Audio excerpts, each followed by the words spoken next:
Hi, everybody. I'm Jason Sampson with the Peter Powers team, and this is Peter Powers. Hello, wonderful people. Peter, there's been some discussion about the foreign buyers ban, and I understand that they may have extended it. Could you talk about that and share your thoughts on that subject? They have extended it. The Canadian Real Estate Association, as well as myself, think that that was a misstep. It's actually hurting renters, the tenants of Toronto, and it's hurting the home buyers. It would have been great, whether having a ban or lifting the ban, it would have been great if they still let foreign buyers buy pre-construction. And how would that help us, Peter? We don't have a lot of inventory out there for rental. Any tenants out there right now are suffering. They're fighting for getting a place.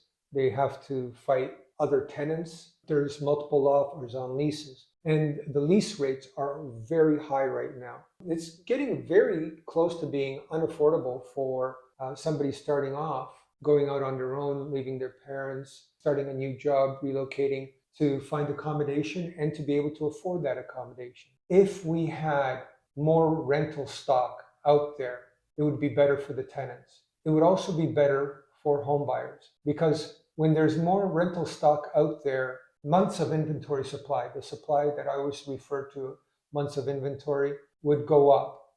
People wouldn't have to get into bidding wars. They could then have a better affordability because if there are bidding wars, the prices go up, it's not as affordable. And if there's more inventory, that helps first time buyers, that helps buyers in general. What happened? As soon as the foreign buyers ban came in, developers pulled back on their development.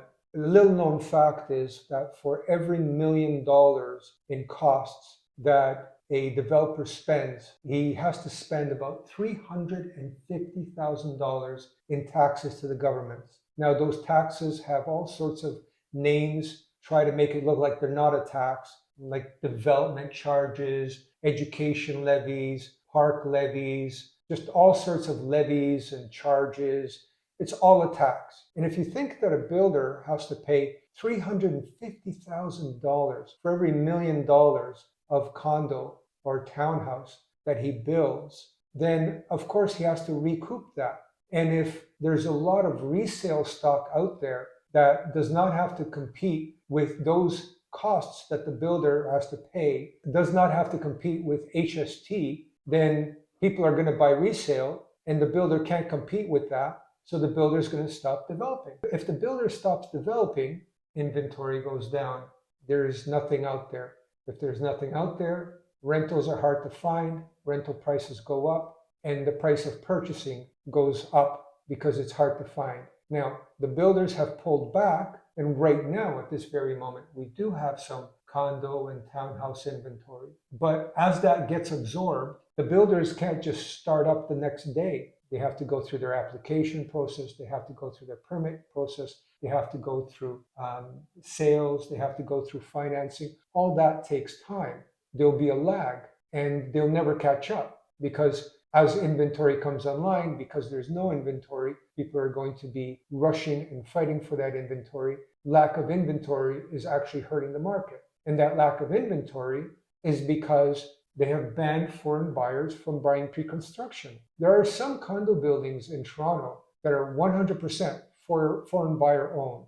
And that's fantastic because one, there's rental stock for tenants. Two, the builder would not have been able to build that building if it wasn't for the foreign buyers. Labor, materials, there's a whole system in place that brings money in to workers, to the economy by being able to build that building. It's a boost to the economy, helping hand to tenants. Because of the increase in inventory, it also helps home buyers to manage the price to a price where they can actually pay and they don't have to fight for every unit. You want to carry on with the foreign buyers ban?